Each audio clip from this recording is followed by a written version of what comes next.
Welcome back everyone to another episode of Minecraft Better Than Adventure. That busy week last week is almost over. I just have one last huge exam left. Hopefully then I can start focusing more on content. And without further ado, let's get right into the sign garden. First up, we have Smurf71, then Quadrilige, Finny Nat, Steve Dumb, Sota, Crit Hall, Snail Badnick Enjoyer, Jambo, The Desolator, Cole Buster, and finally, Cal Shay. A massive thank you to these 11 people for watching until the end of last episode. You guys are amazing, as always. I'm sorry if my voice sounds off. I'm having to constantly clear my throat. Allergies have me absolutely what the? I've never had a cow spawn inside of the sign garden before. That's a first. Oh well, now it's dead. I'm sorry if I sound off at all. I was actually kinda sick recently, and now I have the after effects, and add on to that my allergies have me absolutely clogged up, so my voice might sound a little dead. My nose is very runny, so I'm sorry if I sound off at all today. With that being said, we can get right into what we're building this episode. Today we are building a bungalow. This is once again inspired by Wells Knight's 15-minute build of a bungalow. However, I built this one myself. I never actually watched his video. I just looked at the picture because I wanted to try to build something myself. So while this is inspired by his, the rest of the dimensions are pretty much my own. It's a pretty basic build, but I've gone for a different build palette than he went with. So without further ado, I think we should get right into building. Like I said before, this is a relatively simple build. There's not a lot to it. In fact, I'd say this might be one of the easiest builds I've ever built so far. It's a pretty basic shape, but it's also a very good way to learn some ways to improve your building. Because, well, if you don't know, one of the easiest ways to improve a build you've come up with is to start with a basic square shape. In fact, that's what this build is. This build was originally just a 16 by 16 square, which Wells Knight then cut into to give it a bit of depth. It's actually that simple. It's really not that hard to replicate this sort of thing, and this is one of the easiest types of builds to design, the ones where you can just start with the square and then start cutting them out. That's how I learned to do builds. I would just start very basically and then start cutting them out. I'm worried we don't have enough limestone. This is getting really close. So you know what? Because we're so low on limestone, I'm actually going to focus on putting in the windows first and then filling in everything around that. And there we go. There's the windows there. Now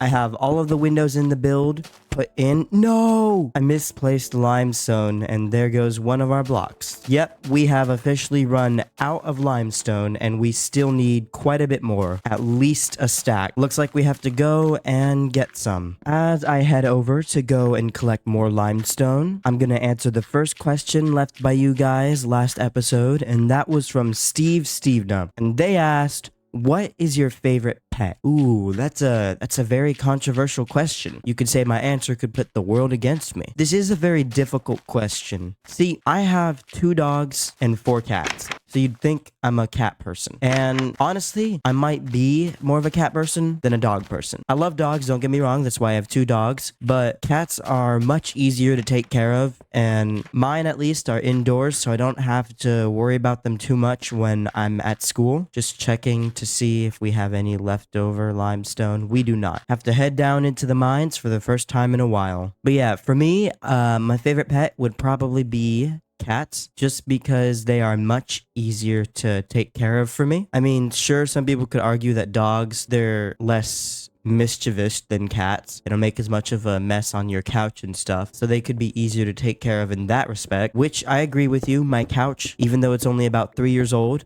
looks like it could be a century old at this point, all thanks to my mischievous cats. But I love my cats and I love my dogs, so in the end, I'm kind of just, my favorite pet is all of them. Heck, I would love to have other pets. Birds sound really cool. A snapping turtle. There's some really badass pets that people have that I'd love to get one. You know, I also used to have a pet fish when I was really young, and let's just say we had several of them die on us because, you know, being a 6-year-old trying to take care of a pet fish, I often forgot feeding it. But I did love having a pet fish. It was pretty cool having a little aquarium for him. Honestly, if you're a pet person, you're cool to me. If you have any sort of pet, that's cool to me. All pet people should stop arguing and just be like, you know what? We all like pets, so we're all in agreement that our pet is a pet. I have no idea what I just argued there. But you know what? Maybe I'm spitting facts. I'm making sense, you know? And now I want to ask you guys a question, which is, have you seen any movies recently? Yesterday, I went to go and watch The Fall Guy,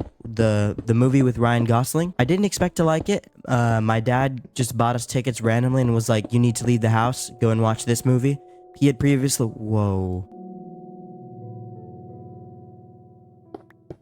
Oh, that was terrifying. I don't know why it took me so long to react to that, but I hate cave noises. Anyways, my dad bought us tickets to it because he had previously gone to see it with his girlfriend. Honestly, it was unexpectedly good, so if you're considering going to watch it, I would honestly say go ahead. And I respect that they have a lot of respect for the stunt doubles in that movie. Like, that movie is basically just a movie dedicated to stunt doubles in Hollywood because they never get the recognition they deserve. I think I got carried away because I have more than plenty enough limestone at this point. Anyways, I feel obligated to say this, but if you haven't yet, please go check out the last episode. All of my episodes recently have been performing pretty terribly views-wise, and while I like to say that it doesn't hurt me and that I just do it for the fun, it is kind of impactful when I go from having 100 to 300 to sometimes 2,000 views on a video to just 99 in 6 days. It is kind of impactful and it kind of hurts to see. So if you haven't yet, please go and check that out. Why did I walk over here? I need to smelt the limestone first. My brain is all scattered. It's Sunday right now and I have another AP test similar to the A+ test, which, by the way, thank you guys for wishing me my best on my AP US history exam. I feel like I did pretty well on that exam and I do feel like I passed. I won't know for a couple of months because I have to grade it. Everyone was always talking about how that test was like the end of the world, like it was impossible, but it didn't really feel that way to me. There we go. I'm using all of my furnaces to smelt these so I can get them smelted as quick as possible. Advanced placement English language and composition is coming up on Tuesday. The exam is going to be 2.5 hours long. The AP US history exam was 3 hours, so this one's going to be a bit easier, but I have 2.5 hours to write 3 essays and answer 45 multiple choice questions. This is going to be fun. Have I done any studying for that? No, of course not, because I'm focused on watching all of my anime.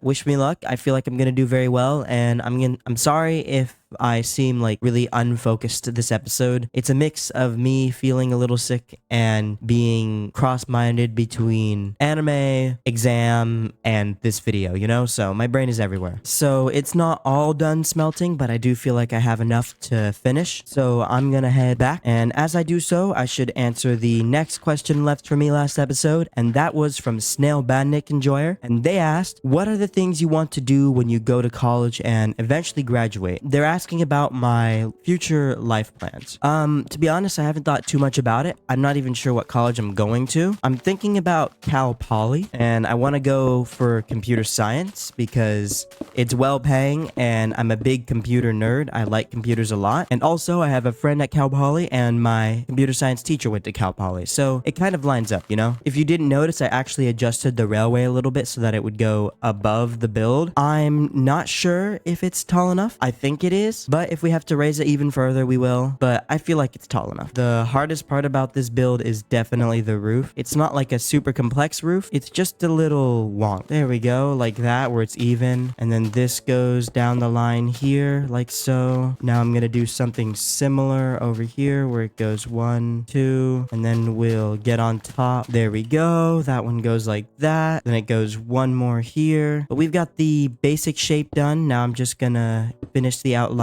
here. There we go. The roof outline is done and we no longer need this polished basalt for now. Now we just have to do the spruce here like so. I think I'm actually gonna head over to the lighthouse to go to sleep before mobs start spawning. As I do so, I'm going to answer the next question left for me in the comments below. That was from Jambo, and Jambo asked, do you think humans will ever become a type 3 civilization? That was a very random question, Jambo. I don't think so. If I remember this correctly, it goes type 3, type 2, type 1, whatever. And like type 1 is like super advanced. I don't even think we're close to type 3. It might take like another 2 billion years or something to get to type 3. So maybe we'll get to type 3, but it's going to take a long time to do so. So to answer your question, no, but yes. There's a possibility, but it'll take like a long time to become type 3, which I believe is like full conquering of space, if I remember correctly. Like it's possible, but is it viable? No, I don't think so. I think we are fully finished with the roof. Now we do need to work on the part right here where we fill in the holes that have been created, and there should be more over here. Without further ado, I'm gonna work on the inside, but first I feel like I should honestly, I'm not sure if there needs to be any light out here. Maybe like that makes sense. Yeah. Now we just cover the inside like so. There we go. And now I'm going to use this to put a wall right here. Putting it down right here like so means we properly separate the two rooms, if you know what I mean. Maybe even go like this. Yeah, that works. Now I want to do some small bits of decorating for the outside. This might work over here maybe. Something like this might work over here where it's a bit more overgrown. And there we go. That is the finished version of the bungalow. If you have any questions you would like me to answer next episode, let me know those in the comments down below as well. Thank you all so much for watching. Comment cozy in the comments down below because this bungalow is very cozy. And I will see you all in the next episode. Bye-bye.